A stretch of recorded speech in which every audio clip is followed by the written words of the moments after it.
करना चाहते हैं, सेलर बनना चाहते हैं, आपको सेलर के ऊपर क्लिक कर लेना है। सेलर के ऊपर क्लिक करते ही आपके सामने कुछ इस तरीके का पेज ओपन होगा, जिसके थ्रू आपको अपना सेलर अकाउंट बनाना होता है। यहाँ पर सबसे पहले आपको टर्म्स एंड कंडीशंस को अग्री करना पड़ता है। तो ये जो रेड बटन दिख रहा है आपको यहाँ पर, इसके ऊपर आप क्लिक कर लेंगे, रिव्यू टर्म्स एंड कंडीशंस। ऐसा करते ही ये टर्म्स एंड कंडीशंस वाला पेज यहाँ पर ओपन हो जाएगा। इन कंडीशंस को एक बार पढ़ लीजिए और नीचे आपको जो यहाँ चेक बॉक्स दिख रहा है, यहाँ से आप इनको अग्री कर दीजिए। इस चेक बॉक्स को क्लिक कर दीजिए। ऐसा करने के बाद आप प्रोसेस में आगे बढ़ जाएंगे और आपके सामने इस तरीके का पेज ओपन होगा, जिसके ऊपर लिखा होगा ऑर्गेनाइजेशन डिटेल्स। यहाँ पर सबसे पहले आपको अपना टाइप ऑफ बिजनेस या टाइप ऑफ ऑर्गेनाइजेशन चूज करना है।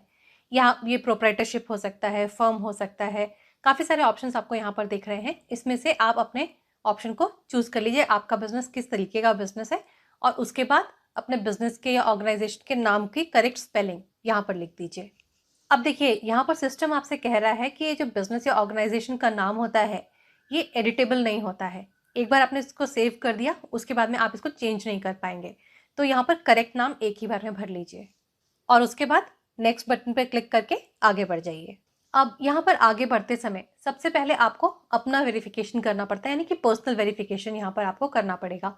ये जो वेरिफिकेशन है, ये आधार बेस्ड वेरिफिकेशन भी हो सकता है और पर्सनल पैन बेस्ड वेरिफिकेशन भी हो सकता है। अब देखिए, यहाँ पर जो पैन नंबर है वो आपको एकदम करेक्टली भरना है। उसके बाद जो पैन के ऊपर नाम है, पैन कार्ड के ऊपर आपका, वो आपको भरना है करेक्टली यहाँ पर, और डेट ऑफ बर्थ को अपनी चूज कर लेना है। ऐसा करने के बाद सिस्टम आपसे एक मोबाइल नंबर की डिमांड करेगा, जो कि आपको यहाँ पर फिलअप कर लेना है और उसी नंबर को एक बार आपको वेरीफाई कर देना होगा। इस नंबर के ऊपर आपके पास ओटीपी आने वाला है, जो कि आपको यहाँ फिलअप करने के बाद में ओटीपी को वेरीफाई कर देना होगा और सिस्टम आगे बढ़ जाएगा। इसके बाद देखिए, सिस्टम में ये बहुत ही इंपॉर्टेंट है कि जो भी यहाँ पर अकाउंट क्रिएट कर रहा है, उसके पास इतनी अथॉरिटी हो कि वो इस अकाउंट को क्रिएट कर सके और ये कह सके कि हाँ, मैं अपने बिजनेस को जेम पर लेकर के आना चाहता हूँ और सरकार के साथ बिजनेस करना चाहता हूँ या करना चाहती हूँ। तो इसके लिए आपको यहाँ पर ये टिक बॉक्स दिया गया है, जिसमें कि लिखा गया है, देखिए, I confirm I am the key person of the organisation. मतलब मेरे पास इतनी अथॉरिटी है। इसको आप चेक कर दीजिए और सिस्टम में आगे बढ़ जाइए। अब एक बार सिस्टम आपका ईमेल भी वेरीफाई करेगा, तो उसके लिए आपको यहाँ पर एक ईमेल एड्रेस डालना है, जिसको कि आप यूज करते हैं। उसके बाद में इसी ईमेल एड्रेस को आपको वेरीफाई भी करना होगा, तो दोबारा इसको डालिए। इसके ऊपर भी आपके पास ओटीपी आने वाला है। इस ओटीपी को डालने के बाद आपकी स्क्रीन कुछ इस तरीके की दिखने लगेगी। ये जो बटन है वेरीफाई ओटीपी का, ये आपका यहाँ पर इसमें कलर आ जाएगा। रेड कलर का कलर फिलहाल है यहाँ पर, ऑरेंजिश टाइप का। इसके ऊपर आप क्लिक कर दीजिए। ऐसा करते के साथ ही सिस्टम आगे बढ़ जाएगा और यहाँ पर आपको यूजर क्रेडेंशियल्स क्रिएट करने होंगे। यहाँ पर सबसे पहले एक आपको यूजर आईडी क्रिएट करनी होगी और उसके अकॉर्डिंगली आपको यहाँ पर नीचे पासवर्ड भी क्रिएट करना होगा। अब देखिए, जो पासवर्ड आप यहाँ पर क्रिएट कर रहे हैं, इसकी यहाँ पर कुछ कैरेक्टरिस्टिक्स दी गई हैं। इसमें कहा गया है कि पासवर्ड कम से कम 8 कैरेक्टर्स का हो, मैक्सिमम 16 कैरेक्टर्स का हो। एक अपर केस लेटर उसमें होना चाहिए, एक न्यूमरिक होना चाहिए, एक लोअर केस होना चाहिए और एक कोई स्पेशल कैरेक्टर होना चाहिए। जैसे जैसे आपके वो स्पेसिफाइड कैरेक्टर्स आपके पासवर्ड में इंक्लूड आप करते जाएंगे, आप देखेंगे कि एक एक करके ये ग्रीन होते जाएंगे। अब इस पासवर्ड को कंफर्म कीजिए और यहाँ पर क्रिएट अकाउंट पर क्लिक कर दीजिए। ऐसा करते के साथ ही आपका अकाउंट यहाँ पर क्रिएट हो जाएगा। यूजर अकाउंट अब आपका क्रिएट हो गया है, लेकिन अभी प्रोसेस कंप्लीट नहीं हुआ है। इसके बाद आपको अपनी पूरी प्रोफाइल कंप्लीट करनी होगी अपने बिजनेस की यहाँ पर, जिसमें कि आप देख रहे हैं यहाँ पर लेफ्ट टॉप कॉर्नर पर आपका बिजनेस का नाम यहाँ पर आ जाएगा। एंड सिंस अभी आपने प्रोफाइल पूरी कंप्लीट नहीं की है, ये 0% पर है, लेकिन धीरे धीरे करके जैसे जैसे करके आप प्रोफाइल कंप्लीट करते जाएंगे, आप देखेंगे कि ये यहाँ पर परसेंटेज बढ़ता जाएगा। सबसे पहले आपको पैन वैलिडेशन करना है। अब जो एग्जांपल मैं आपको यहाँ पर दिखा रही हूँ, इसमें यहाँ पर बिजनेस एज प्रोप्राइटरशिप रजिस्टर किया गया है। तो यहाँ पर आपको जो आपका पैन है वो वही वाला यूज हुआ है जो पर्सनल पैन था, लेकिन आपके केस में हो सकता है कि बिजनेस पैन और जो नेम एज ऑन पैन है वो डिफरेंट हो आपके बिजनेस के हिसाब से। वो आपको यहाँ पर फिलअप कर लेना है और उस पैन नंबर में जो आपकी डेट दी हुई है वो भी आपको यहाँ पर फिलअप कर लेनी है।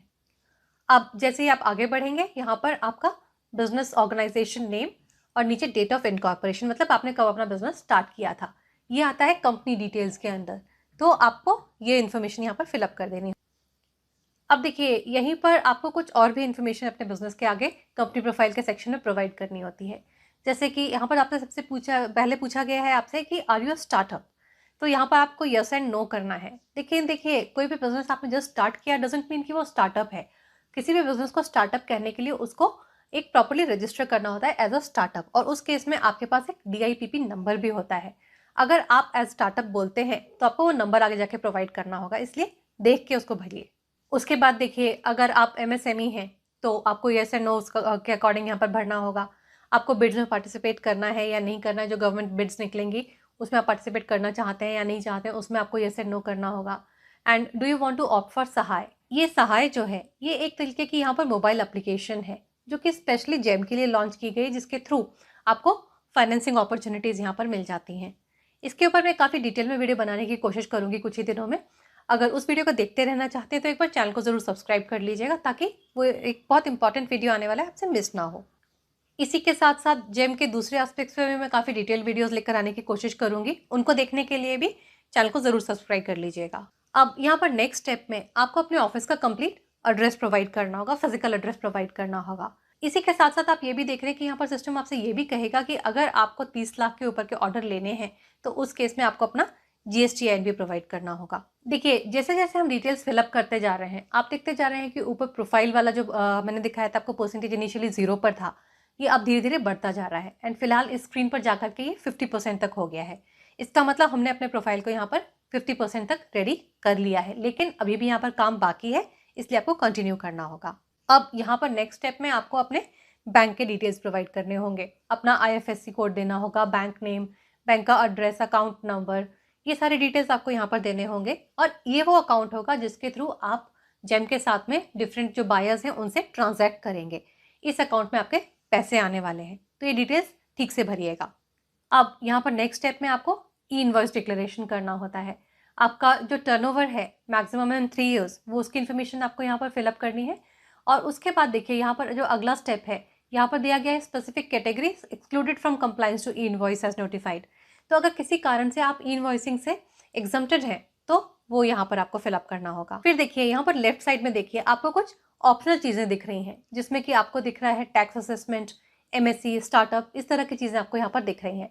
अगर आप यहाँ पर टैक्स असेसमेंट के सामने देखेंगे तो देखिए यहाँ पर एक नोट दिया गया है, इसमें लिखा गया है कि अगर आपका बिजनेस का डेट ऑफ इनकॉर्पोरेशन 24 महीने से पहले का है, मतलब 2 साल से ज़्यादा हो गए हैं आपके बिजनेस को स्टार्ट किए हुए, और अगर आप अपना ITR प्रोवाइड नहीं कर रहे हैं यहाँ पर, तो आप बिड्स में पार्टिसिपेट नहीं कर पाएंगे। इसी के साथ साथ आपका जो टर्नओवर है वो भी मार्केट में रिफ्लेक्ट नहीं होगा। अब ध्यान कीजिए, हमने बिजनेस को अपने डिक्लेयर करते समय एक जगह फिलअप किया था कि क्या हमारा बिजनेस जो है वो MSME में आता है या नहीं आता है। अगर आपको अपने बिजनेस को एज MSc यहाँ पर क्लेम करना है तो उसके लिए आपको अपने बिजनेस का यहाँ पर उद्यम नंबर प्रोवाइड करना होगा, उसके बिना आप उसको एज MSc क्लेम नहीं कर पाएंगे। इसी तरह से देखिए, सिस्टम आपसे ये भी कहता है कि अगर आपको एज स्टार्टअप अपने बिजनेस को क्लेम करना है तो उस केस में आपको यहाँ पर डिटेल्स प्रोवाइड करने होंगे। अब आपके सामने आ जाएगा यहाँ पर DOE कंप्लायंस। तो देखिए, इस DOE कंप्लायंस में क्या होता है, यहाँ पर जो सिस्टम है वो आपसे ये पूछ रहा है क्या आप एक इंडियन बिजनेस है या आप किसी ऐसी कंट्री को बिलोंग करते हैं जिसके बॉर्डर्स जो इंडिया के बॉर्डर्स के साथ में शेयर होते हैं। तो हम में से मैक्सिमम लोग जो हैं वो फर्स्ट वाली कैटेगरी में फॉल हो जाएंगे। तो आपको इसको क्लिक करके और सेव कर देना। अब देखिए, ऐसा करने के बाद हमारा जो यहाँ पर प्रोफाइल है ये ऑलमोस्ट कंप्लीशन है, वो इसका हो गया है, लेकिन अभी ये एक्टिव हो पाएगा उसके लिए इंपॉर्टेंट है कि पहले आपको कॉशन मनी यहाँ पर पे करनी पड़ेगी। देखिए, रजिस्ट्रेशन के लिए कोई फीस यहाँ पर नहीं है, लेकिन ये जो कॉशन मनी है ये एक तरीके का सिक्योरिटी डिपॉजिट है जो कि आपको यहाँ पर सिस्टम में प्रोवाइड करना होता है। ऐसा इसलिए किया गया है ताकि ऐसे लोग बिजनेस में एंटर, यहाँ पर ट्रांजैक्शंस में एंटर होने की कोशिश ना करें जो कि मान लीजिए ऑर्डर तो ले लें लेकिन उसके बाद में उनको फुलफिल ना करें, कोई मजाक के लिए यहाँ पर काम ना करें। तो यहाँ पर आपको कॉशन मनी पे करनी होती है। किसी के लिए 5,000 होता है, 10,000 होता है, 25,000 इसका मैक्सिमम अमाउंट है, वो आपको पे करना होता है। तो ये जो है अमाउंट ये ऑटो कैलकुलेट होके आ जाता है। अब यहाँ पर आप कोई भी एक बैंक अकाउंट यहाँ पर चूज कर लीजिए, जिसमें कि ये 3 बैंक्स हैं, जिसमें कि आपका जेम का अकाउंट है। इनमें से किसी भी अकाउंट में आप पैसे डाल सकते हैं। एक अकाउंट आप चूज कर लीजिए और उसके बाद में यहाँ पर आगे बढ़ जाइए। ऐसा करने के बाद में देखिए आपके सामने इस तरीके से एक अकाउंट नंबर आ जाएगा, बैंक का नाम आ जाएगा, IFSC कोड आ जाएगा। जिस तरीके से आप किसी दूसरे बैंक में पैसे ट्रांसफर करते हैं NEFT यूज करके या कोई भी अपना नेट बैंकिंग यूज करके, उसको यूज करके आप इस अकाउंट में पैसे ट्रांसफर कर सकते हैं। ये जो अकाउंट नंबर है ये स्पेशली आपके लिए क्रिएट किया गया एक वर्चुअल अकाउंट नंबर है जो कि स्पेशली आपके लिए क्रिएट हो गया है, ताकि सिस्टम ये आइडेंटिफाई कर सके ये पैसे आपकी तरफ से आए हैं सिस्टम में। इसके साथ ही देखिए यहाँ पर कॉशन मनी का यहाँ पर अमाउंट भी ऑटो जनरेट हो गया है। तो इतना अमाउंट मेरे केस में यहाँ पर दिख रहा है 5,000 रुपये, ये आपको यहाँ पर ट्रांसफर कर देने हैं और उसके बाद आपका अकाउंट एक्टिव हो जाएगा। तो देखिए, ये जो जेम के ऊपर रजिस्ट्रेशन का प्रोसेस है, आपने खुद ही देखा कि ये काफ़ी सिंपल सा प्रोसेस है, काफ़ी ईज़ी प्रोसेस है। एंड ये वीडियो देखने के बाद अब तो आप स्क्रीन्स के साथ में भी फ्रेंडली हो गए हैं। तो इस रजिस्ट्रेशन के काम को आप अपने बिज़नेस के लिए खुद भी कर सकते हैं। मार्केट में काफ़ी सारे लोग हैं जो कि इस काम को करने के लिए आपसे पैसे चार्ज कर रहे हैं। लेकिन ये इतना सिंपल सा काम है कि मुझे लगता है कि आप में से ज़्यादातर लोग इसको खुद ही कर सकते हैं। मुझे पता है कि जेम के भी और भी बहुत सारे ऐसे एस्पेक्ट्स हैं जिनके ऊपर आपको असिस्टेंस की ज़रूरत है। उन टॉपिक्स पर भी मैं आपके लिए जल्दी ही वीडियोस लेकर आने की कोशिश करूंगी। उन वीडियोस को देखने के लिए आप चैनल को सब्सक्राइब कर लीजिए और बेल आइकन को प्रेस करके नोटिफिकेशन ज़रूर ऑन कर लीजिएगा, ताकि आप कोई भी वीडियो मिस ना करें। और अगर आज का ये वीडियो आप लोगों को हेल्पफुल लगा है, इन्फॉर्मेटिव लगा है, तो प्लीज़ इसको लाइक ज़रूर कीजिएगा और अपने दोस्तों के साथ शेयर भी ज़रूर कीजिएगा। जल्दी ही मिलूंगी एक और नए वीडियो के साथ में। तब तक के लिए नमस्कार।